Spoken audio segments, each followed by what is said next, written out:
آرمادیلو شهری با رازها و بیماری‌های خیلی عجیب.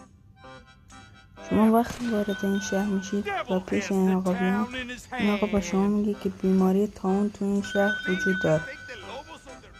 شما میتونید روی کاغذ روی دیوار چسبیده اینو بفهمید که این به خاطر آب آلوده این شهره. آبشون خیلی کثیفه. خیلی هم آدم ترسو سوسولی داره. خدا حافظ شیر تو خدا. پلیسا بخاطر جرم و جنایت زیاد آدم استخدام میکنه. شما اگه بیان به این شهر بیان میبینین که وسایل به دلیل این بیماری آتیش زدن و به پوست رنگ مردم این شهر دقت کنید میبینید که خیلی پوست عجیبی داره.